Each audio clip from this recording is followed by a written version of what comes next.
नमस्कार। आइए सुनते हैं मुंशी प्रेमचंद द्वारा लिखी कहानी पुत्र प्रेम। बाबू चैतन्य दास ने अर्थशास्त्र खूब पढ़ा था और केवल पढ़ा ही नहीं था, उसका यथा योग्य व्यवहार भी करते थे। वे वकील थे, 2-3 गांव में उनकी जमींदारी भी थी, बैंक में भी कुछ रुपए थे। ये सब उसी अर्थशास्त्र के ज्ञान का फल था। जब कोई खर्च सामने आता तब उनके मन में स्वभावतः प्रश्न होता था, इससे स्वयं मेरा उपकार होगा या किसी अन्य पुरुष का। यदि किसी का भी उपकार न होता तो वह बड़ी निर्दयता से उस खर्च का गला दबा देते। व्यर्थ को वे विष के समान समझते थे। अर्थशास्त्र के सिद्धांत तो उनके जीवन के स्तंभ हो गए थे। बाबू साहब के 2 पुत्र थे। बड़े पुत्र का नाम प्रभुदास और छोटे का शिवदास। दोनों कॉलेज में पढ़ते थे। उनमें केवल एक ही श्रेणी का अंतर था। दोनों ही चतुर और होनहार थे, किंतु प्रभुदास पर पिता का स्नेह अधिक था। उसमें सदुत्साहस की मात्रा अधिक थी और पिता को उसमें बड़ी बड़ी आशाएं थी। वे उसे विद्योन्नति के लिए इंग्लैंड भेजना चाहते थे। उसे बैरिस्टर बनाना उनके जीवन की सबसे बड़ी अभिलाषा थी। किंतु कुछ ऐसा संयोग हुआ कि प्रभुदास को बीए की परीक्षा के बाद ज्वर आने लगा। डॉक्टरों की दवा होने लगी। 1 मास तक नित्य डॉक्टर साहब आते रहे, पर ज्वर में कमी नहीं हुई। दूसरे डॉक्टर का भी इलाज होने लगा, पर उससे भी कुछ लाभ न हुआ। प्रभुदास दिनों दिन क्षीण होता चला जाता था। उठने बैठने की शक्ति न थी। यहाँ तक कि परीक्षा में प्रथम श्रेणी में उत्तीर्ण होने का शुभ समाचार सुनकर भी उसके चेहरे पर हर्ष का कोई चिन्ह न दिखाई दिया। वह सदैव गहरी चिंता में डूबा रहता था। उसे अपना जीवन बोझ सा जान पड़ता था। एक रोज चैतन्य दास ने डॉक्टर से पूछा, क्या बात है कि 2 महीने हो गए और अभी तक दवा का कोई असर न हुआ? डॉक्टर साहब संदेहजनक उत्तर दिया, मैं आपको संशय में नहीं डालना चाहता। मेरा अनुमान है कि यह ट्यूबरकुलोसिस है। चैतन्य दास ने व्यग्र होकर कहा, तपेदिक? डॉक्टर, जी हाँ, उसके सभी लक्षण दिखाई देते हैं। चैतन्य दास ने अविश्वास के भाव से कहा, तपेदिक हो गया है? डॉक्टर ने खेद प्रकट करते हुए कहा, यह रोग बहुत ही गुप्त रीति से शरीर में प्रवेश करता है। चैतन्य दास, मेरे तो खानदान में किसी को यह रोग न था। डॉक्टर, संभव है मित्रों से इसके कीटाणु मिले हों। चैतन्य दास, अब क्या करना चाहिए? डॉक्टर, दवा करते रहिए, अभी फेफड़ों तक असर नहीं हुआ है, इसके अच्छे हो जाने की आशा है। चैतन्य दास, नहीं, आपके विचार से कब तक दवा का असर होगा? डॉक्टर, निश्चय पूर्वक नहीं कह सकता, लेकिन 3-4 महीने में स्वस्थ हो जाएंगे। जाड़ों में इस रोग का जोर जरा कम हो जाया करता है। चैतन्य दास, अच्छे हो जाने पर यह पढ़ने में परिश्रम तो कर सकेंगे। डॉक्टर, मानसिक परिश्रम के योग्य तो शायद ही यह हो सकेंगे। चैतन्य दास, किसी सैनिटोरियम में भेज दूँ तो कैसा हो? डॉक्टर, बहुत ही उत्तम। चैतन्य, तब ये पूर्ण रीति से स्वस्थ हो जाएंगे। डॉक्टर, हो सकते हैं, लेकिन इस रोग को दबाकर रखने के लिए इसका मानसिक परिश्रम से बचना ही अच्छा है। चैतन्य दास नैराश्य भाव से बोले, तब तो इसका जीवन ही नष्ट हो गया। गर्मी बीत गई, बरसात के दिन आए। प्रभुदास की दशा दिनों दिन बिगड़ती गई। वह पड़े पड़े बहुधा इस रोग पर की गई बड़े बड़े डॉक्टरों की व्याख्याएं पढ़ा करता था। उसके अनुभवों से अपनी अवस्था की तुलना किया करता था। 2-4 दिन भी जब दशा संभली रहती तो पुस्तकें देखने लगता और विलायत यात्रा की चर्चा करता। 2-4 दिन भी ज्वर का प्रकोप बढ़ जाता तो जीवन से निराश हो जाता। किंतु कई मास के पश्चात जब उसे विश्वास हो गया कि इस रोग से मुक्त होना कठिन है, तब उसने जीवन की भी चिंता छोड़ दी। पथ्यापथ्य का विचार न करता, घर वालों की निगाह बचाकर औषधियाँ जमीन में गिरा देता, मित्रों के साथ बैठकर जी बहलाता। उसके भाव में एक शांति में उदासीनता आ गई थी और बातों में एक दार्शनिक मर्मज्ञता पाई जाती थी। वह लोक रीति और सामाजिक प्रथाओं पर बड़ी निर्भीकता से आलोचनाएं किया करता था।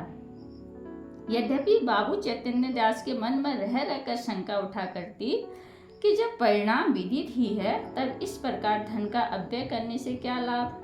तथापि वे कुछ तो पुत्र प्रेम और कुछ लोकमत के भय से धैर्य के साथ दवा दर्पण करते जाते थे। जाड़े का मौसम था।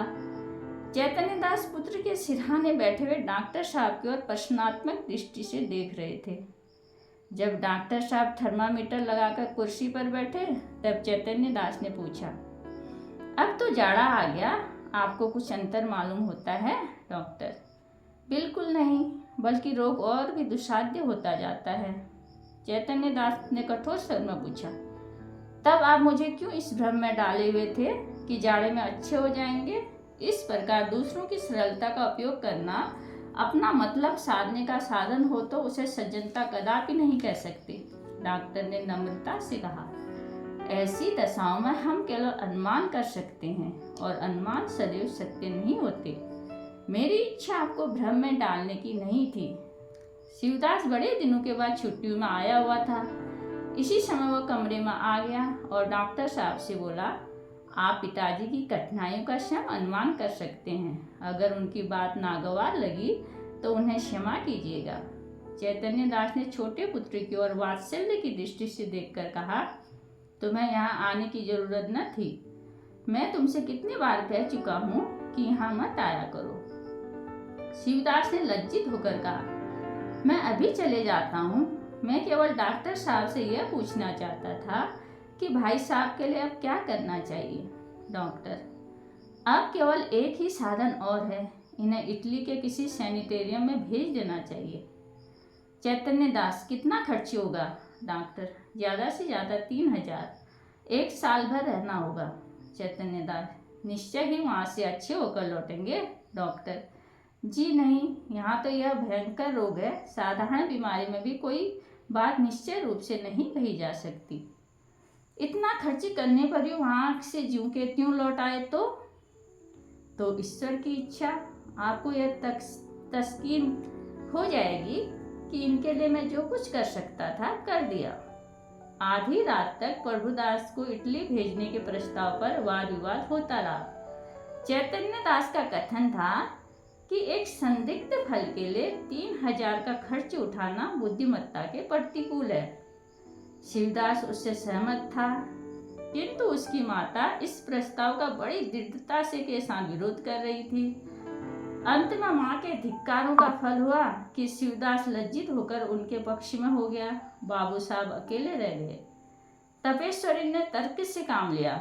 जब तर्क से लाभ न हुआ तो अश्रु वर्षा करने लगी।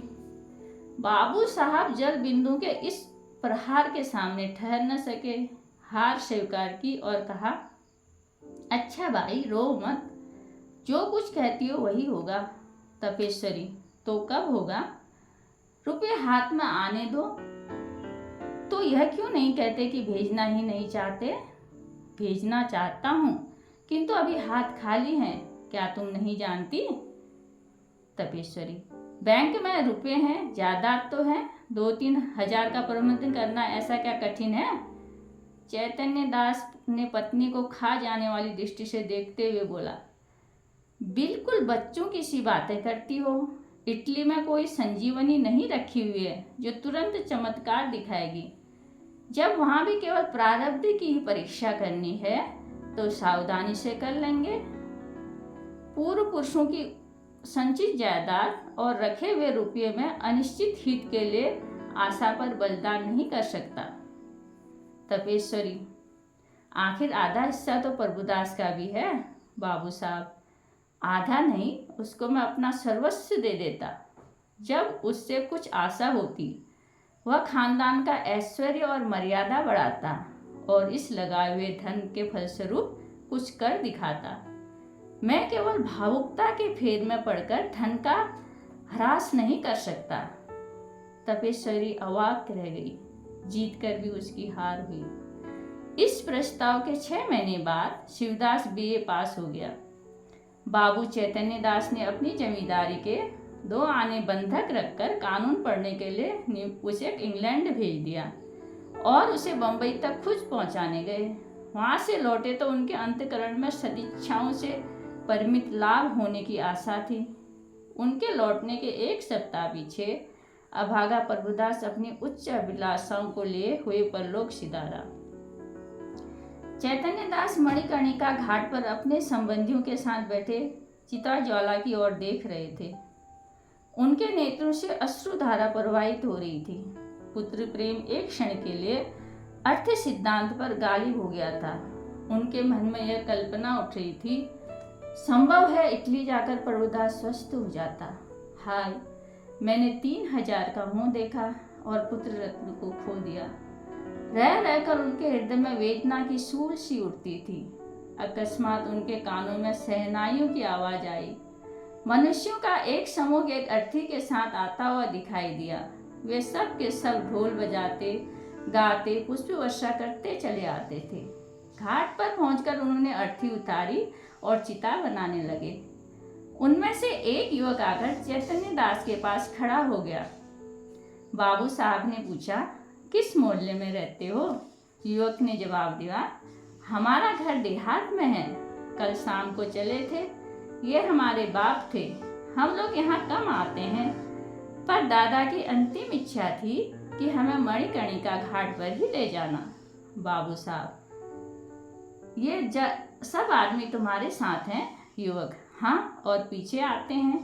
कई 100 आदमी साथ आए हैं। यहाँ तक आने में सैकड़ों उठ गए, पर सोचता हूँ कि बूढ़े पिता की मुक्ति तो बन गई। धन और है किस लिए? चैतन्य दास, उन्हें क्या बीमारी थी? युवक, बीमारी किसी को कुछ पता न चला। हरदम ज्वर चढ़ा रहता था, सूख कर कांटा हो गए थे। चित्रकूट, हरिद्वार, प्रयाग सभी स्थानों पर ले लेकर घूमे। वैद्यों ने जो कुछ कहा उसमें कोई कसर नहीं की। इतने में युवक का एक और साथी आ गया और बोला, साहब, मुंह देखा बात नहीं, नारायण लड़का दे तो ऐसा दे। इसने रुपयों को ठीकरे समझा। घर की सारी पूंजी पिता की दवा दारू में खर्च कर दी, जमीन तक बेच दी, पर काल बलि के सामने आदमी का क्या बस है? युवक बोला, भैया, रुपया पैसा हाथ का मैल है। कहाँ जाता है, कहाँ से आता है, मनुष्य नहीं मिलता। जिंदगानी है तो कमा खाऊंगा। मन में यह लालसा तो नहीं रह गई कि उस वैद्य के पास नहीं गया, नहीं तो बच जाते। धन से प्यारी जान, जान से प्यारा ईमान। अगर दादा के लिए अपने बस की कोई बात उठा रखता तो आज रोते न बनता, अपना ही चित्त अपने को धिक्कारता। उनकी आत्मा सुख और शांति से रहेगी तो मेरा कल्याण ही होगा। बाबू चैतन्य दास सिर झुकाकर ये बातें सुन रहे थे। एक एक शब्द उनके हृदय में सूल के समान चुभता था। इस उदारता के प्रकाश में उन्हें अपनी हृदयहीनता, आत्मशून्यता, भौतिकता अत्यंत भयंकर दिखाई देती थी। उनके चित्त पर इस घटना का कितना प्रभाव पड़ा, यह इसी से अनुमान किया जा सकता है कि प्रभुदास ने अंत्योष्टि संस्कार में उन्होंने हजारों रुपये खर्च कर डाले।